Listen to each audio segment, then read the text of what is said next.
Hello and welcome to another episode of Ewell Acres. Today we're going to continue on our gardening discussions by talking about what is a market garden. Let's get started.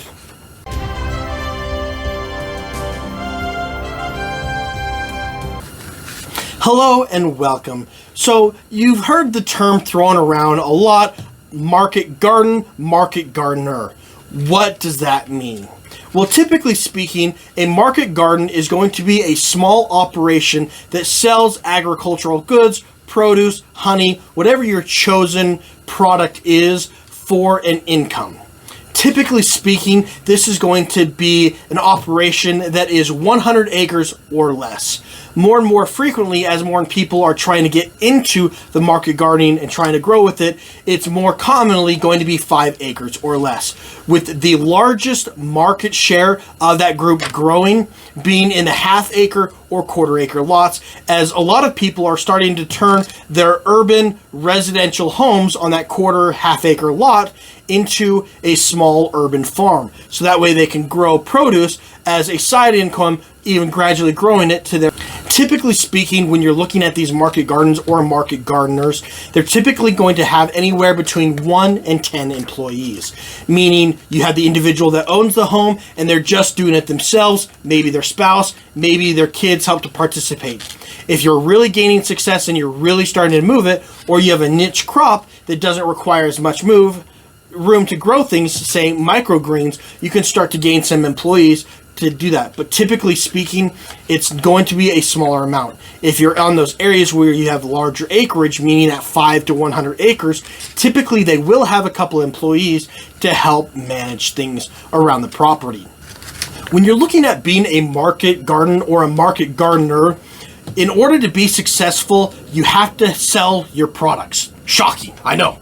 You have to have a form to be able to bring in revenue so that way you can pay the employees, pay your label, pay your lights, and just live in today's day and age. There are a couple main ways that typically market gardeners receive that revenue.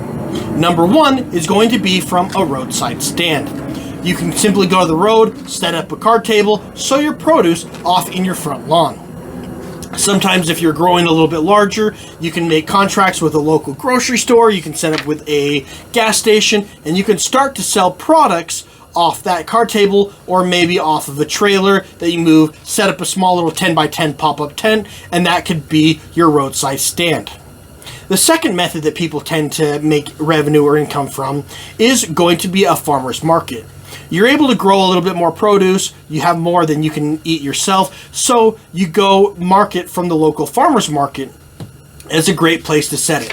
Now the difference from this in a roadside stand is you're going to have multiple vendors that all gather together in one specific spot to form a bazaar or a market where everyone else goes to. Typically, they're going to be a local city or a nonprofit that sets this up, and it's going to be a great way to have people come purchase food from the local farmers, and it gives the local farmers a great way to sell their produce without having significant large income. Now, you will have to buy equipment to sell. You will have to grow your own stuff. You will have labor.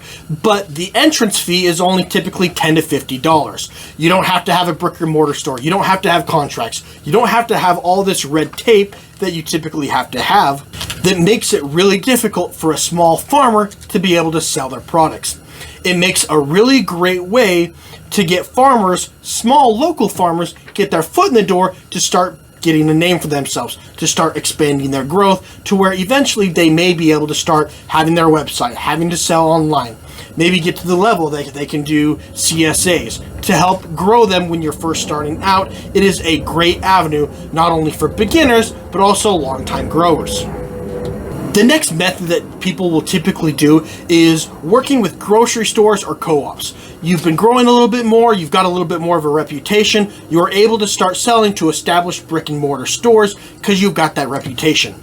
This one is typically not going to be done by your quarter acre lot. It's going to be done by your larger operations or those that are a little bit more established that have it. The reason why is because the store is going to say, I want this much produce and I need to have a consistent basis to be able to be provided on a seasonal or around the year basis. You have contracts with them, you have to meet those contracts. If you don't, then there's a break in the supply chain, you're going to lose that contract, and once that door is closed, it's not going to go again. You have specifics that you have to meet. The roadside stand, the farmers markets are a lot more forgiving. If you run out of product, say, sorry, we ran out of product, and come back next week and we'll have some more. You don't have that options with contracts. You don't have that option with with the grocery stores. You have a commitment, you have to meet that commitment. Another way that people commonly earn money from being a market gardener or market gardens is what's called a CSA, or community supported aggregate. What that is you produce so many products. Then you say, okay guys, you want to come and buy a share of my farm. You give me $600 at the beginning of the season, whatever your chosen dollar amount is. Then you provide them with a specific amount of food over a 12, 16 season-long week period, whatever your chosen thing is. I've seen 9 weeks, I've seen 6 weeks, I've seen 16 weeks. Whatever your length of time that you choose is, you provide produce on a weekly basis, whatever seasonally is growing. That allows a little bit of intrigue for the person to gain a little bit more knowledge with what is seasonally locally available, but it also gives you money up front, so you're not trying to sell it. It takes a lot of that hard legwork out. Once again, this method is not typically done by your first year grower. You have contracts with those people saying, I will provide this amount of produce every single week. If you don't provide it, then it's going to make it a little bit harder in the long run, and you won't get that CSA in the next year. This is only going to be for operations that are a little bit more established, that they know what they're doing. This is not for the first year home gardener or market gardener. Now, when you're continuing on with market gardens, one of the biggest mistakes I see market gardeners make is they look around and say, I want to grow 40 different types of crops. I want to grow 60 different types of crops. And they try and grow an entire grocery store's produce section in their own backyard or their own little section. It just becomes way too much to manage, and it becomes very difficult. So after a year or two, typically speaking, they're going to whittle that down very quickly and focus on just a few crops. Now, this works really well for market gardeners, for farmers markets, for roadside stands. You have specific crops that you become known for. Me personally, I started out with that. I tried to grow 50, 60 different types of crops, and it just became an absolute nightmare to try and manage. So I very quickly cut that down. I fell into a nice niche market. I grow microgreens, I grow leafy greens, I grow herbs. That's been my personal focus on my farm to try and make a revenue income that works well. So if you want to increase your profits, if you want to make your life a whole lot simpler, find a niche market that you are knowledgeable in, that you grow well in, that you don't have as much competition, and focus on producing those. One final thing is we're talking about profitability and trying to increase the revenue for your farmer's market or your market revenue streams. Me personally, when you're first starting out and you're trying to figure out what crops you want to focus on, I would recommend focusing on crops that are going to be the most profitable as well as the least amount of labor, and that is not going to be as much space intensive. Where that benchmark is for me personally is $4 per square foot. Meaning, if I can make $4 per square foot per that season, I'm going to try and growing it. So what does that translate to? Something that is probably relatively cheap, but has a very short growth cycle, so you could rotate it out very quickly. For me, that turned into leafies, microgreens, lettuces. It has a very short growth cycle, and I can get in multiple crops per year for that exact same area. Or grow something that is going to be higher in valuable cost. These are just some starters that I have for rosemary that I'm growing out for my farm. Rosemary is a long-term crop that is very space intensive. It takes 2, 3, 4 feet square feet just to grow one plant. But once it's in the ground, it's a very high value crop that's going to give me a large amount of money for a small amount of product.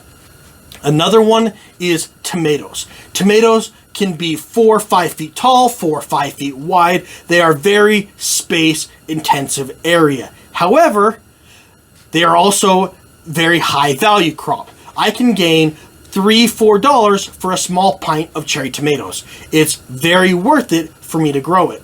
If I were to do slicer tomatoes, if I didn't have as much competition, you can gain $1.50, $1 per pound of tomatoes currently. It's a very high value crop, even though it has a very long rotation period, meaning I can only get one plant per season. It's going to produce all season long. I'm going to get my money's worth.